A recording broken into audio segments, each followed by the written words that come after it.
Assalamualaikum warahmatullahi wabarakatuh. Anak sekalian, kelas 10, apa kabar? Yang saya cita-cita banggakan, semoga dalam keadaan baik-baik saja. Oke, hari ini kita akan melanjutkan studi kita tentang sejarah budaya Islam.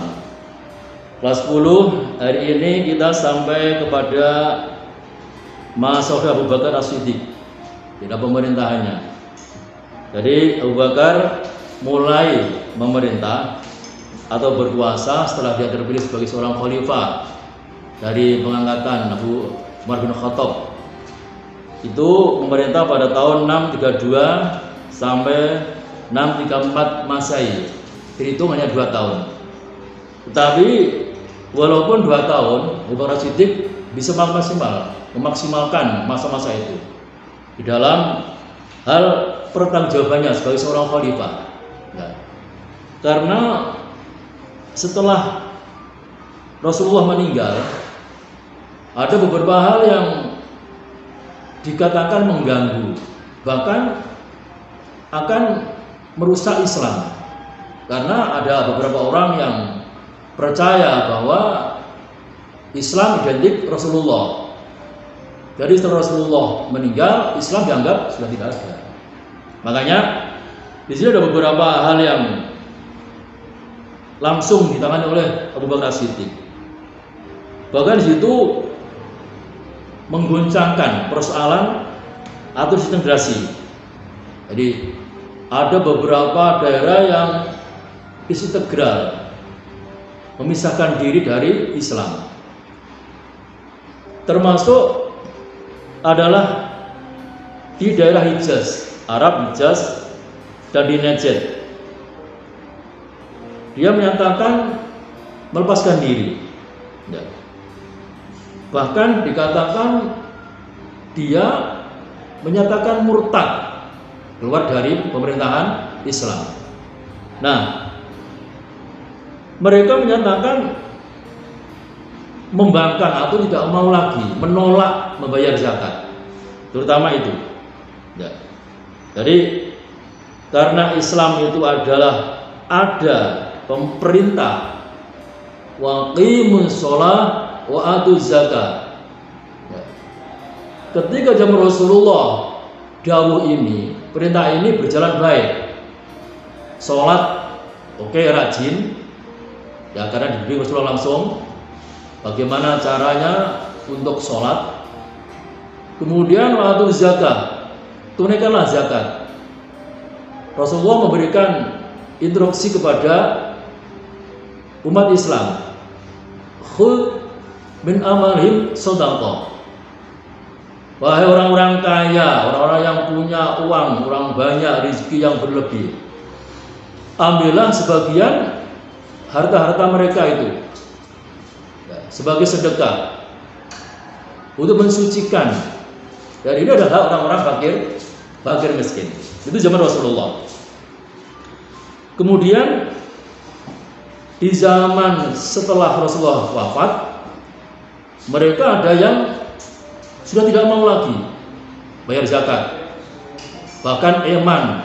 Nah, maka ini menjadi perhitungan Abu Bakar, karena Islam itu menganjurkan dan memerintah untuk tolong menolong.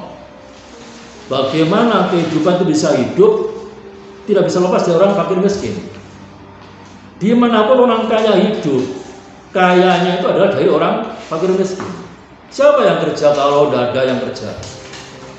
Misalnya ada seorang petani yang kaya raya, punya hektar padi, nggak ada yang tanam, nggak ada yang daud, nggak ada yang mencangkul. Dan yang mencangkul, yang tandur, mendok ada orang-orang miskin, orang-orang buruh itu. Ya. Dia nggak sadar kalau dia seorang kaya raya, punya kebun kurma sekian hektar, tapi siapa yang nuduh kurma? Siapa yang memikul dari lahan kurma ke tempat jalan untuk diambil para pedagang? Tidak sadar. Makanya Islam memberikan wawasan seperti itu, bahwa kalian kaya itu bukan karena kamu sendiri yang bisa kaya, tetapi fakir miskin ikut mendukung di sana, bahkan dia tuh mempunyai titipan harta di tempatmu itu. Maka bagi orang yang ada yang sadar kembali, ada yang tetap menolak, ya. Maka dengan alasan itulah Abu Bakar tetap ingin mengembalikan citra Islam, ya, dengan cara memerangi mereka yang memang dia itu sudah tidak sadar lagi. Nah, pertama memerangi orang-orang yang tadinya mau zakat, sekarang tidak mau bayar zakat. Itu satu pertama kali. Jadi setelah Abu Bakar menjadi seorang khalifah, incaran pertama yang menjadi target pemulihan Islam adalah orang-orang yang tidak mau bayar zakat. Kemudian yang kedua adalah menghadapi keadaan yang juga luar biasa. Ketika Rasulullah wafat, memang tidak ada pengganti yang ditunjuk, ya. Sehingga ada pemahaman dari orang-orang di kawasan tersebut, kawasan Arab, ada yang ingin menjadi pengganti Rasulullah, seorang nabi, ya. Makanya ketika ada orang-orang yang menamakan dirinya seorang nabi, Abu Bakar langsung punya perhitungan. Jangan-jangan ini nabi punya aliran baru, bahkan membentuk cara-cara baru. Karena bahkan Rasulullah sudah memberikan semacam pendidikan atau doktrin bahwa Nabi Muhammad, nabi terakhir yang mengajarkan Islam sampai tamat, tidak ada tambahan lagi. Sampai al-yauma akmaltu dinakum. Hari ini Allah sudah mencukupkan Islam sebagai agama sempurna. Artinya ketika Rasulullah sudah terakhir menjalankan haji wada di Arafah, Islam dianggap sudah cukup, tidak perlu ada nabi-nabi lagi yang mengajarkan ajaran baru. Maka ketika Abu Bakar mendengar bahwa ada nabi-nabi yang berdiri, nabi-nabi menyatakan dirinya sebagai seorang pemimpin baru, ya, maka segeralah Abu Bakar mengambil tindakan.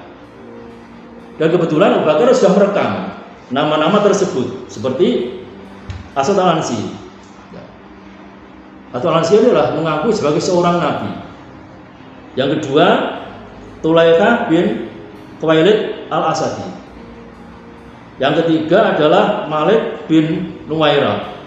Yang ketiga yang sangat terkenal adalah Musailimah al-Kadzdzab. Ketika 4 orang ini dan 1 lagi istri, namanya saja istrinya Musailimah al-Kadzdzab itu, memproklamirkan diri dan mencari pengikut sebagai seorang nabi, maka secepatnya itulah Abu Bakar mengutus beberapa sahabat. Pertama, siapa yang diutus untuk mengatasi atau untuk segera berhentikan seorang palsu asal-asli itu adalah Zubair bin Awam. Zubair bin Awam diutus untuk segera menutup, segera memblokade, segera menghancurkan ajaran Aswad al-Ansi, ya.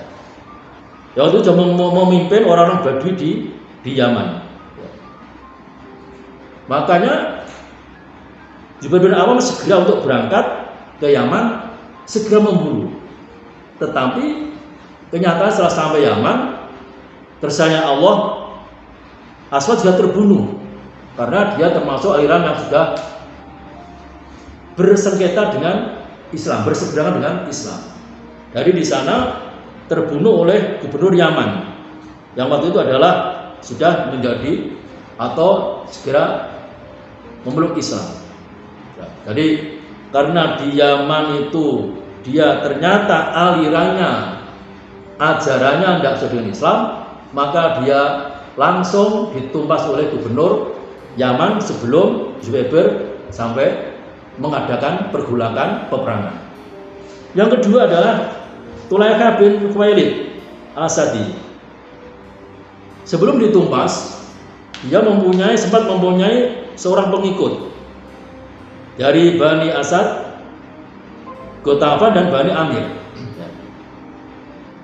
Ketika dia mau mengobarkan ajarannya, maka segeralah Abu Bakar mengutus seorang sahabat, Khalid bin Walid, untuk segera mengadakan pertempuran, dan diadakan pertempuran segera di sumur Buzakah, dan Islam memenangkan pertempuran itu.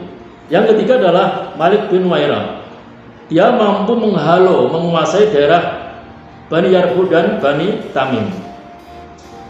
Dia mampu mengajarkan ajarannya sebentar, tetapi setelah Abu Bakar mendengar, Abu Bakar mengutus seorang sahabat, Khalid bin Walid, untuk memberhentikan ajaran tersebut. Kalau tidak segera diberhentikan, ya, maka nanti ajaran Islam akan hancur di daerah tersebut. Maka Khalid bin Walid segera untuk menumpas Malik bin Wairah dan terbunuh. Akhirnya pengikutnya lari keluar daerah tersebut. Yang terakhir adalah Musailamah al-Kadzdzab. Ini adalah nabi yang terkenal sampai sekarang, nabi palsu. Dan sebelum dia mengakhiri atau selesai sejarahnya, dia sempat mencari seorang pengaruh, yaitu mengawini nabi palsu perempuan saja. Jadi ketika dia sempat berdakwah di kalangan para generasi muda laki-laki, maka dia kepingin bagaimana dari kaum perempuan bisa mengikuti pertempuran mereka, mengikuti ajaran mereka. Maka dia sempat berkuasa dan mendapat pengaruh sekitar 40.000 orang. Dan dari kekuatan inilah Abu Bakar segera mengutus Ikrimah bin Abu Jahal dan Surabil bin Hasanah untuk menghadapi pasukan tersebut. Dan ketika terjadi pertempuran, maka sempat terjadi kekacauan karena tidak seimbangnya pasukan Islam dan pasukan Musailamah al-Kadzdzab. Maka Khalid bin Walid segera diutus untuk menyelamatkan, memperkuat pasukan Ikrimah. Ya. Ketika Khalid bin Walid tepat pada saat pertempuran datang, segeralah pasukan bertempur. Dan di sini tercatat ada 10.000 orang pasukan murtad pengikut Musailamah al-Kadzdzab yang gugur. Dan ada juga dari orang-orang Islam yang menjadi mujahid atau menjadi seorang pahlawan, tetapi hanya sebagian saja termasuk pada penghafal Al-Quran. Inilah sebagian tugas atau sebagian hal-hal yang dihadapi Abu Bakar di periode awal, yaitu pertama kali adalah menghadapi nabi-nabi palsu, dan ini adalah terkenal dengan perang Yamamah atau perang Riddah. Jadi kalau nabi palsu itu adalah Yamamah itu, kalau menghadapi orang yang keluar dari Islam, termasuk yang tidak membayar zakat, adalah namanya perang Riddah. Jadi anak-anakku sekalian yang saya cintai, saya akhiri. Assalamualaikum warahmatullahi wabarakatuh.